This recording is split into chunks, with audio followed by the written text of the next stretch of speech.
Hello everyone, कैसे हैं आप सब। एक बार पुनः से कोचिंग क्लासेस पर स्वागत है। उम्मीद करता हूं आप सब अच्छे होंगे, मस्त होंगे, बेहतर होंगे। कई सारे बच्चों ने कहा सर जैव अणु वाले चैप्टर से आप थोड़ा सा रिवीजन करा दीजिए सुपर फास्ट। तो चलिए शुरू करते हैं बच्चों। चलिए पहला जो क्वेश्चन बनता है, कार्बोहाइड्रेट्स किसे कहते हैं, कार्बोहाइड्रेट्स का कार। तो हम यहाँ पर जैसे कार्बोहाइड्रेट पढ़ रहे हैं बच्चों, तो इसका वर्गीकरण भी पढ़ लेंगे, क्योंकि कभी कभी 2 नंबर में क्वेश्चन पूछ दिया जाता है डाइसेकेराइड से क्या तात्पर्य है। उदाहरण से लिखिए मोनोसेकेराइड से क्या तात्पर्य है। तो बच्चों जो आपका कार्बोहाइड्रेट्स होता है, कार्बन, हाइड्रोजन और ऑक्सीजन का मिश्रण होता है। इसका सामान्य सूत्र की बात करें तो यहाँ पर H2O है बच्चों, ये होल बाय, ये आपका सामान्य सूत्र है। का जो कार्बोहाइड्रेट्स है, कार्बन, हाइड्रोजन और ऑक्सीजन से बना यौगिक होता है। ठीक है, इसे हम पॉलीहाइड्रॉक्सी एल्डिहाइड या पॉलीहाइड्रॉक्सी कीटोन के नाम से जानते हैं, जो कि जल अपघटित होकर के एक कार्बोहाइड्रेट्स के रूप में ही प्राप्त होता है। ठीक है, ये चीज क्लियर है। कार्बोहाइड्रेट्स बच्चों कार्बन, हाइड्रोजन और ऑक्सीजन से मिलकर बना हुआ एक आपका कार्बनिक यौगिक है, जिसका सामान्य सूत्र CxH2O का होल बाई है। इसे आप इस रूप में भी लिख सकते हैं कि प्रकाश सक्रिय पॉलीहाइड्रॉक्सी एल्डिहाइड या कीटोन वे पदार्थ जो जल अपघटित होकर के इनका निर्माण करते हैं कार्बोहाइड्रेट्स कहलाते हैं। यदि कार्बोहाइड्रेट्स की परिभाषा आएगी तो आप आसानी से इस तरीके से लिख देना। मुख्य रूप से बच्चों कार्बोहाइड्रेट्स का कार पूछा जाता है। वैसे कार्बोहाइड्रेट्स के प्रकार के बारे में बात करें तो ये 3 प्रकार का होता है। एक तो मोनोसेकेराइड। मोनोसेकेराइड का मतलब जो सबसे सूक्ष्मतम जो आपका एक समूह होगा या यौगिक होगा जो अपघटित नहीं होगा। ये सबसे सरल कार्बोहाइड्रेट्स होते हैं जिनका जल अपघटन नहीं होता। ये स्वाद में मीठे तथा जल में घुलनशील होते हैं। जैसे आपका ग्लूकोज, फ्रक्टोज, दोनों का सूत्र है C6H12O6। तो ऐसे कार्बोहाइड्रेट्स जो सबसे सूक्ष्म यानी सरल यौगिक होते हैं और जिनका और छोटे भागों में वो, जैसे देखिए टूटने का तात्पर्य है कि कार्बोहाइड्रेट्स टूटकर और कार्बोहाइड्रेट्स बनाए, तो ये संभव नहीं है। जबकि डाइसेकेराइड या ओलिगोसेकेराइड इनमें जो है टूट करके छोटे जो कार्बोहाइड्रेट्स हैं उनका निर्माण कर सकता है। तो मोनोसेकेराइड, मोनो मतलब इकाई होता है, सबसे सूक्ष्मतम इकाई जो आपका कार्बोहाइड्रेट्स का, उसका सबसे सूक्ष्मतम इकाई मोनोसेकेराइड कहलाता है। ठीक, जैसे आपका ग्लूकोज या फ्रक्टोज होता है। डाइसेकेराइड में आप लोग समझ सकते हैं कि डाइसेकेराइड में जब जैसे मोनोसेकेराइड के 2 अणु जुड़े हों तो आपका डाइसेकेराइड कहला जाता है। जैसे आपका हो जाता है सुक्रोज। लेकिन जब 2 से 10 मोनोसेकेराइड हो जाते हैं, मोनोसेकेराइड के 2 से 10 इकाइयां जुड़ जाती हैं, किससे, ग्लाइकोसाइड बंध से। ऑब्जेक्टिव में पूछ दिया जाता है कि मोनोसेकेराइड किस बंध से जुड़ते हैं, तो ग्लाइकोसाइड बंध से जुड़ते हैं। कई बार ऑब्जेक्टिव में पूछा गया बच्चों, ग्लाइकोसाइड बंध द्वारा जुड़ा रहता है। ठीक है, डाइसेकेराइड में 2 मोनोसेकेराइड इकाइयां होती हैं, और जैसे सुक्रोज और माल्टोज। यहाँ पे डाइसेकेराइड भी आपको परिभाषा मिल जाएगा। ओलिगोसेकेराइड का तात्पर्य है जिसमें 2 से 10 तक की इकाइयां, मोनोसेकेराइड की इकाइयां जुड़ी रहती हैं, तो आपका ओलिगोसेकेराइड कहलाता है। ठीक है, उसी के अंतर्गत आपका आता है डाइसेकेराइड। डाइसेकेराइड में क्या होता है, कार्बोहाइड्रेट्स के 2 अणु जुड़ रहते हैं, जैसे आपका सुक्रोज और माल्टोज। ठीक है, इसी के अंतर्गत ट्राइसेकेरोज में आप करें बच्चों, जो ट्राइसेकेराइड है उसमें आप लोग समझोगे कि 3 मोनोसेकेराइड इकाइयां जुड़ी रहती है। ये रिवीजन करा रहा हूं। ठीक है, क्वेश्चन किसी भी प्रकार से पूछा जा सकता है। कार्बोहाइड्रेट्स की परिभाषा, मोनोसेकेराइड की परिभाषा, डाइसेकेराइड, ट्राइसेकेराइड, तो ये आपको याद रहना चाहिए। जो रेफिनोज है बच्चों, रेफिनोज C18H32O11, ये आपका रेफिनोज है, ये ट्राइसेकेराइड है। ठीक है, ये आपका स्टेकियोज, ये आपका टेट्रासेकेराइड है। तो जानना जरूरी है कि यदि डाइसेकेराइड आ गया तो इसका मतलब ये हो गया कि इसमें मोनोसेकेराइड के 2 अणु संयुक्त होकर के, ठीक है, ये जो आपका डाइसेकेराइड का निर्माण करते हैं। ठीक, कोई दिक्कत तो नहीं है। इसके बाद आपका आता बच्चों पॉलीसेकेराइड। पॉलीसेकेराइड में क्या होता है, कई सारे जो मोनो कार्बोहाइड्रेट्स होते हैं, मोनोसेकेराइड होते हैं, उनके कई सारे इकाई एक लंबी श्रृंखला में जुड़ जाते हैं, तो आपका हो जाता है बच्चों क्या, एक पॉलीसेकेराइड। जैसे स्टार्च, ऑब्जेक्टिव में याद आता है, कई मोनोसेकेराइड के जुड़ने से आपका क्या बनता है, पॉलीसेकेराइड। ठीक है, और भाई पॉलीसेकेराइड का सूत्र हो जाएगा C6H10O5 का होल एन। ठीक, तो ये आपका पॉलीसेकेराइड है। इसमें मोनोसेकेराइड के कई सारी इकाइयां जुड़ी रहती हैं। बाकी अपचायक प्रवृत्ति के आधार पर आपको पढ़ने की जरूरत नहीं है, अभी रिवीजन चल रहा है, इसलिए यहां पर केवल वही चीज पढ़ेंगे बच्चों। इसके बाद हम कार्बोहाइड्रेट्स के कार के बारे में पढ़ेंगे, क्योंकि यहां से क्वेश्चन पूछा जाता है। देखिए पहला नंबर है, यह कोशिका का प्रमुख संरचनात्मक इकाई या घटक है, मतलब हमारे शरीर में कोशिका का निर्माण होता है। ठीक है, जैव ईंधन की तरह कार्य करता है, जीवधारियों को कार्य करने के लिए ऊर्जा प्रदान करता है। प्रमुख रूप से ऊर्जा का स्रोत कार्बोहाइड्रेट्स ही होता है, ध्यान रखो आप लोग। लीवर में कार्बोहाइड्रेट्स ग्लाइकोजन के रूप में आरक्षित रहता है, जो जल अपघटित होकर के आवश्यक ऊर्जा प्रदान करता है। सेल्यूलोज घास और पौधों में पाया जाता है, जो घास चरने वाले जानवरों को ऊर्जा प्रदान करता है। ठीक, कुछ कार्बोहाइड्रेट्स वसा के समान ऑक्सीकरण हेतु आवश्यक होते हैं, ये भोजन में उपलब्ध नहीं रहते, तो वसा मेटाबॉलिज्म की क्रिया तीव्र हो जाती है, जिससे अपूर्ण ऑक्सीकृत उत्पाद प्राप्त होता है तथा कीटोसिस का भय हो जाता है। तो ये थोड़ा सा 4 आप लोगों को कार्बोहाइड्रेट्स का कार्य तैयार कर लेना है। पहला है कोशिका प्रमुख संरचनात्मक घटक है, यह जैव ईंधन की तरह कार्य करता है ना, जीवधारियों में ऊर्जा प्रदान करता है। लीवर में कार्बोहाइड्रेट्स ग्लाइकोजन के रूप में आरक्षित रहता है, जो जल घटित होकर के आवश्यक ऊर्जा प्रदान करता है। सेल्यूलोज जो है ना, पौधों में पाया जाता है, जो कि जानवरों और घास चरने वाले जीवों के लिए उपयोगी होता है। ठीक, तो ये आपका कार्बोहाइड्रेट्स का कार्य। तो कार्बोहाइड्रेट्स यदि क्वेश्चन आएगा तो आपसे बन जाना चाहिए। मोनोसेकेराइड का थोड़ा सा यहाँ पर देख सकते हैं कि मोनोसेकेराइड का सामान्य सूत्र CH2O का होल n है, जहां n बराबर 3 या इससे बड़ी संख्या है। कहने का मतलब यहाँ पर 3 हो सकता है, 3 से बड़ी संख्या हो सकता है। इसमें कार्बन श्रृंखला अशाखित होती है, एक कार्बन के अतिरिक्त सभी कार्बन में हाइड्रॉक्सिल समूह संलग्न रहता है तथा शेष एक कार्बन में कार्बोनिल ऑक्सीजन होता है। ठीक, मोनोसेकेराइड मतलब आपका सबसे सूक्ष्मतम कार्बोहाइड्रेट्स। अगला जो क्वेश्चन बनता है बच्चों प्रोटीन से, प्रोटीन का वर्गीकरण है ना, और प्रोटीन का कार्य। किन्हीं 4 प्रोटीन का नाम लिखिए और प्रोटीन के कार्य के बारे में पूछा जाता है। प्रोटीन से क्वेश्चन बनता है। प्रोटीन शब्द की उत्पत्ति प्रोटियोज से हुई थी, है ना, जो अति आवश्यक, जिसका अर्थ ही है अति आवश्यक। प्रोटीन जो है उच्च अणुभार के नाइट्रोजन युक्त जटिल कार्बनिक यौगिक है, जो सभी जंतु तथा पादप के प्रोटोप्लाज्म में पाए जाते हैं। ठीक है, ये परिभाषा है, सटीक परिभाषा आपको कहीं देखने को नहीं मिलेगा। ऐसी परिभाषा मिलता है कि जटिल उच्च अणुभार वाला जटिल कार्बनिक यौगिक है, नाइट्रोजन युक्त जटिल कार्बनिक यौगिक है। मुख्य रूप से परिभाषा यही है, प्रोटीन जो है उच्च अणुभार के नाइट्रोजन युक्त जटिल कार्बनिक यौगिक है। अब यहां से ऑब्जेक्टिव भी पूछ दिया जाता है कि उच्च अणुभार के नाइट्रोजन युक्त जटिल कार्बनिक यौगिक को क्या कहा जाता है, तो वो प्रोटीन कहा जाता है। क्या कहा जाता है बच्चों? प्रोटीन। ठीक है, उच्च अणुभार के नाइट्रोजन युक्त जटिल कार्बनिक यौगिक को किस नाम से जाना जाता है? तो प्रोटीन के नाम से जाना जाता है। ठीक है, जो सभी जंतु तथा पादप के प्रोटोप्लाज्म में पाए जाते हैं। कहां पाए जाते हैं बच्चों? प्रोटोप्लाज्म में पाए जाते हैं। ठीक, प्रोटीन शब्द की उत्पत्ति ग्रीक शब्द प्रोटियोस से हुई है, अर्थात प्रथम या अति आवश्यक, जो अत्यंत आवश्यक होता है। प्रोटीन उच्च अणुभार के नाइट्रोजन युक्त जटिल कार्बनिक यौगिक है, जो सभी जंतु तथा पादप के प्रोटोप्लाज्म में पाए जाते हैं। प्रोटीन की खोज किसने की? इसका आप लोग बताना। इसका नाम मुल्डर ने दिया था। प्रोटीन की खोज की बताना भाई साहब, प्रोटीन की खोज किसने की? हालांकि जब आप लोग देखोगे तो कई सारे बुक्स में मुल्डर ही आता है, प्रोटीन का नाम भी मुल्डर ने दिया। ठीक है, और सन 1838 में और 37 में इन्होंने खोज की थी। चलो यार कोई बात नहीं है। प्रोटीन का अंतर, जो फाइब्रस प्रोटीन होता है और गोलिकाकार प्रोटीन, इसमें अंतर भी पूछा जाता है बच्चों। अंतर आगे आपको देखने को मिल जाएगा, बाकी आप लोग इसको तैयार कर लेना। फाइब्रस प्रोटीन और गोलिकाकार प्रोटीन, जिसे रेशेदार प्रोटीन भी कहते हैं। देखो ये अंतर परीक्षा बोर्ड में 2023 में पूछा गया था। तो इसमें से 2-3 अंतर है, एक अंतर मेरे हिसाब से पूछा ही जाएगा। रेशेदार प्रोटीन में क्या होता है बच्चों कि पॉलीपेप्टाइड श्रृंखला स्वयं के चारों एक कुंडलन बनाती है, जिसके कारण प्रोटीन का आकार गोलाकार हो जाता है, तो ये गोलिकाकार हो जाता है। देखो यहाँ पर क्या बोला है, रेशेदार प्रोटीन क्या होता है, एक ऐसी प्रकृति होती है जिसमें कुंडलन की क्षमता होती है, कुंडलित होता है तब गोलिकाकार प्रोटीन होता है। यहाँ पे ये बताया गया है। ठीक है, गोलिकाकार प्रोटीन पॉलीपेप्टाइड श्रृंखला कुंडलित बनाकर गोलीकृत प्राप्त कर लेते हैं। रेशेदार प्रोटीन जल में विलय होता है, ये जल में अविलय होता है, मतलब रेशेदार जल में नहीं मिलता, जबकि गोलिकाकार जल में मिल जाता है।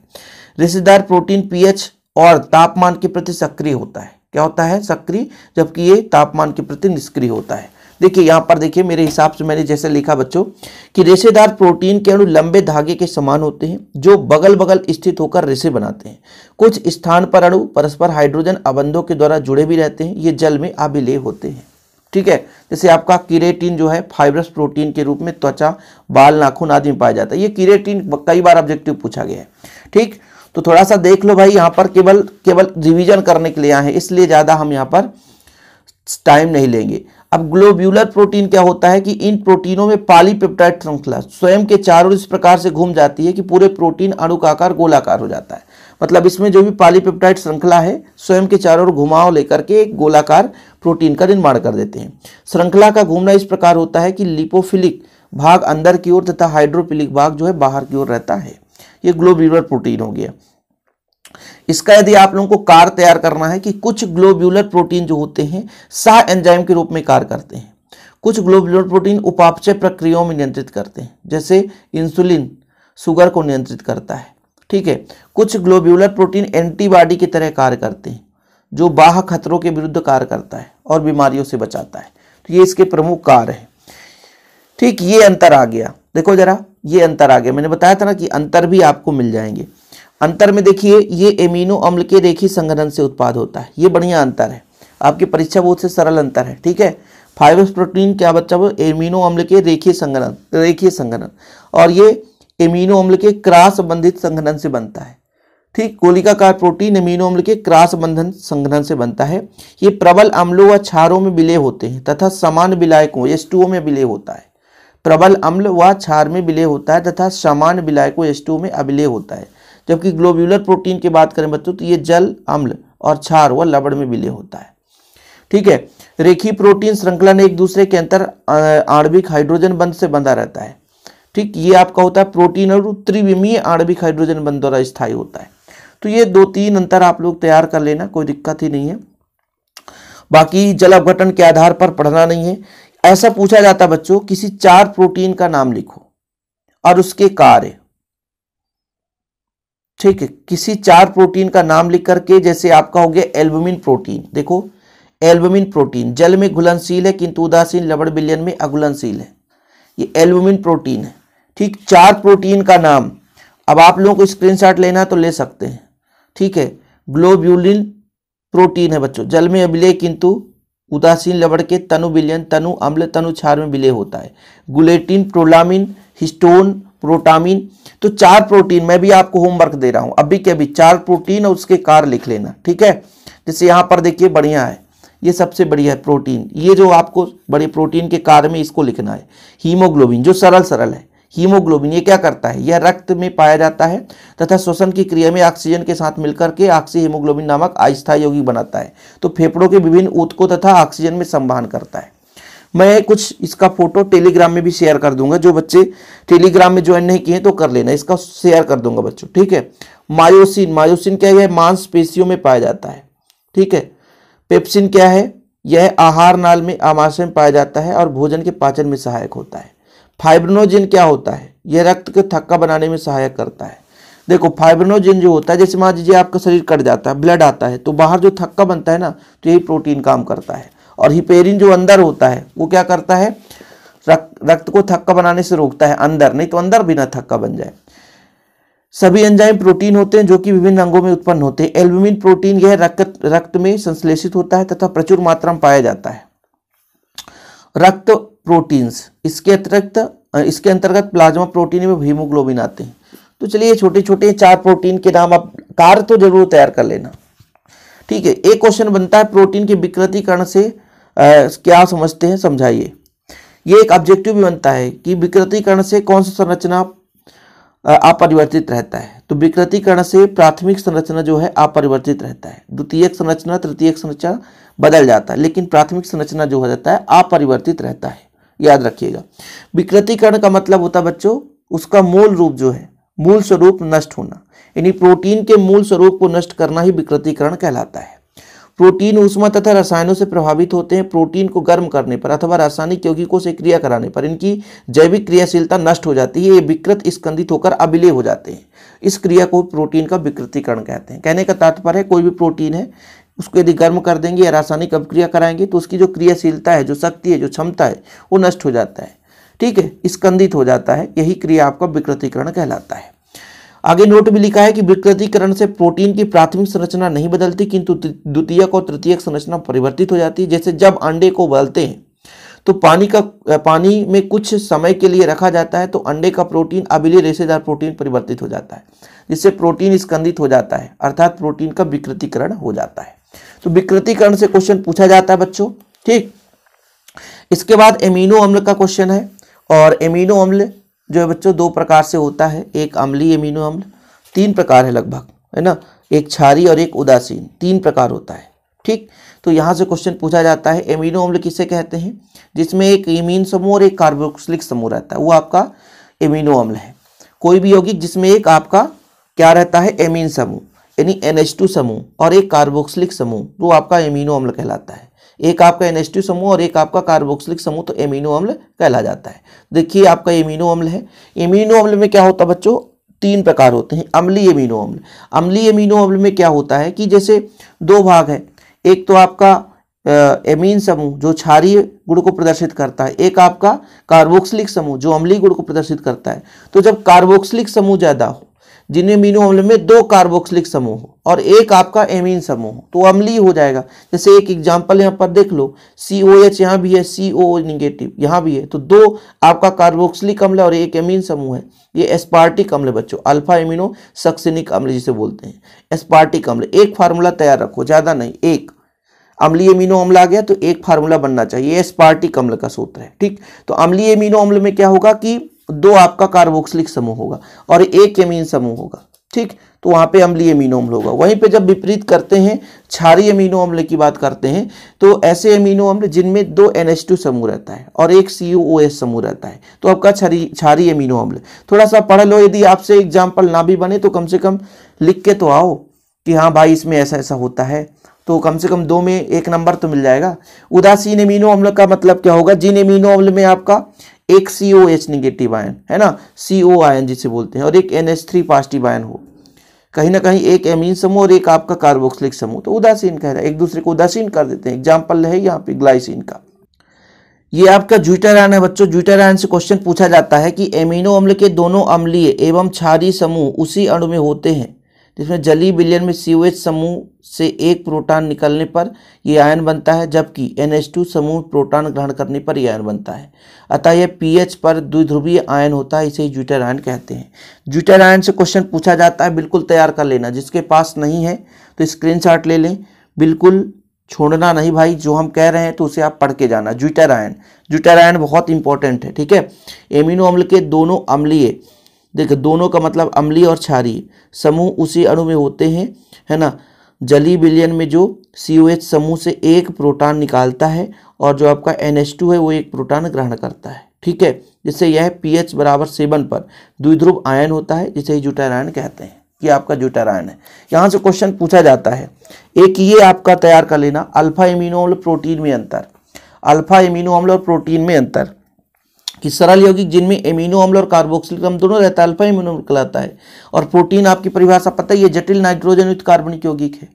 जटिल नाइट्रोजन युक्त कार्बनिक यौगिक प्रोटीन कहलाता है। एमिनो अम्ल के संयोजन में डाइपेप्टाइड, पॉलीपेप्टाइड तथा प्रोटीन बनते हैं, ठीक है।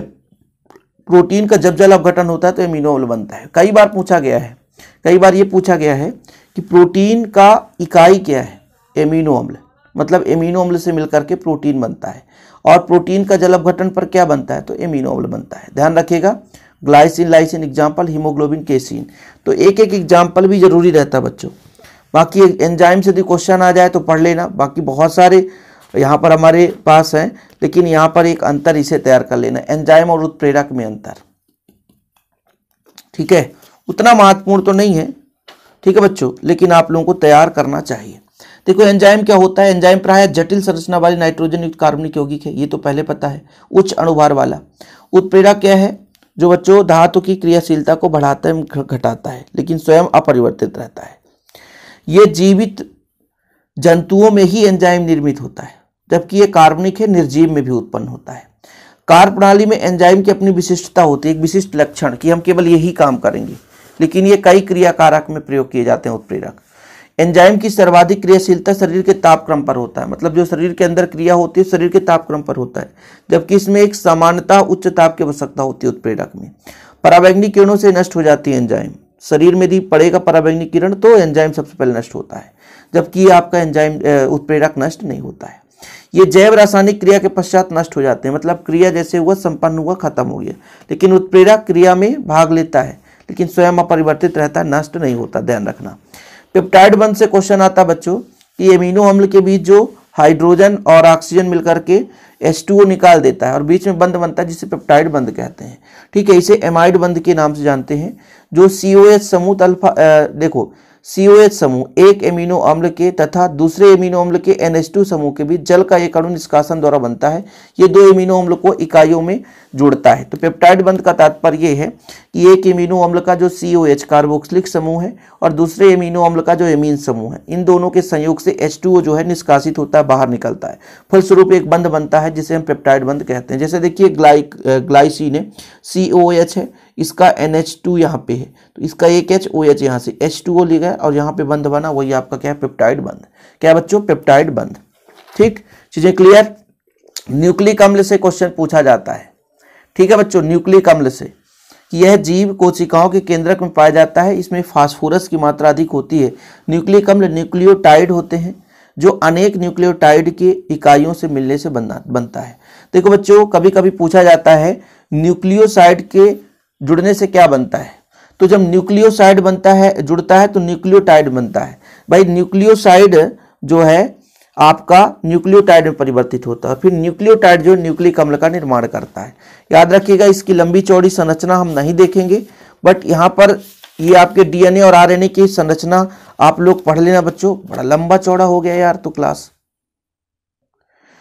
लेकिन DNA और RNA में भाई अंतर तो तैयार कर ही लेना। देखिए DNA RNA में अंतर क्या होता है बच्चों, मैं आपको बता दूं। DNA का पूरा नाम है डीऑक्सीराइबोज न्यूक्लिक अम्ल, RNA का पूरा नाम है राइबोज न्यूक्लिक अम्ल। ठीक है, इसमें डीऑक्सीराइबोज शर्करा पाया जाता है, इसमें राइबोज शर्करा पाया जाता है, इसमें एडेनिन, ग्वानिन, साइटोसिन और थायमिन पाया जाता है, इसमें थायमिन की जगह यूरेसिल पाया जाता है। ये आपका DNA जो होता है बच्चों, क्या होता है, डबल हेलिक्स संरचना होता है, दोहरी परत पाई जाती है, जबकि RNA में आपका एक सिंगल अकेला सूत्र होता है। बस खत्म कहानी। DNA जो होता है जेनेटिक संदेश में प्रयुक्त होता है, ठीक है, यह संदेश को प्रोटीन में स्थानांतरित करता है। तो 3-4 अंतर बना लो आप, ठीक है। इसलिए में देखो जरा फिर से रिवीजन करो, इसमें डीऑक्सीराइबोज शर्करा होता है, इसमें राइबोज शर्करा होता है, समान जेनेटिक होता है, जबकि ये कुछ वायरसों में जेनेटिक होता है। इसके 2 सूत्र होते हैं, डबल हेलिक्स संरचना होती है, इसमें अकेला सूत्र होता है। इसमें एडेनिन, ग्वानिन, साइटोसिन एवं थायमिन होता है, इसमें एडेनिन, ग्वानिन, साइटोसिन एवं यूरेसिल होता है, मतलब थायमिन की जगह यूरेसिल होता है। एडेनिन थायमिन की क्षार जोड़ी होती है, जबकि इसमें एडेनिन यूरेसिल की क्षार जोड़ी होती है, मतलब एडेनिन का थायमिन से संबंध रहता है, RNA में एडेनिन का यूरेसिल से रहता है। ये पूरे अणु में जोड़ियां बनी रहती है, जबकि ये केवल हेलिक्स क्षेत्र में जोड़ी बनी रहती है। यह केवल एक प्रकार का होता है, ये 3 प्रकार का होता है। RNA के प्रकार तैयार कर लेना, तीनों प्रकार पढ़ लेना, ठीक है, बन जाएगा। यह मुख्यतः क्रोमोसोम में पाया जाता है, नाभिक और साइटोप्लाज्म में पाया जाता है, जेनेटिक संदेश के रूप में प्रयुक्त होता है, जबकि यह संदेशों को प्रोटीन के रूप में स्थानांतरित करता है। तो ये अंतर आप लोग तैयार कर लेना। अभी सिर्फ आपको इतना कम समय में रिवीजन क्यों करा रहा हूं, क्योंकि भाई यदि एग्जाम में आए तो आपसे बनना चाहिए, ठीक है। फिलहाल इतना ही बच्चों। ये आपका RNA का 3 प्रकार है, देख लो। मैसेंजर RNA है ना, rRNA, अच्छा यहाँ पर आपका मैसेंजर RNA मतलब mRNA है ना, राइबोसोमल RNA मतलब rRNA, ट्रांसफर RNA मतलब tRNA। देखो मैसेंजर का काम क्या है, यह राइबोसोम साइटोप्लाज्म में पाया जाता है, यह जेनेटिक सूचनाओं को RNA से राइबोसोम तक ले जाता है। ये आपका मैसेंजर का काम ही है। मैसेंजर क्या करता है, जेनेटिक सूचनाओं को RNA से राइबोसोम तक ले जाता है। राइबोसोमल RNA का काम क्या है, यह राइबोसोम का समग्र भाग होता है जो कि प्रोटीन संश्लेषण में भी भाग लेता है। RNA की संपूर्ण भाग का 80% भाग rRNA के रूप में पाया जाता है, मतलब ज्यादातर यही पाया जाता है, प्रोटीन संश्लेषण का काम कराता है। फिर आपका ट्रांसफर RNA में क्या होगा, यह घुलनशील साइटोप्लाज्म में पाया जाता है। कुछ RNA का 15% भाग tRNA के रूप में पाया जाता है।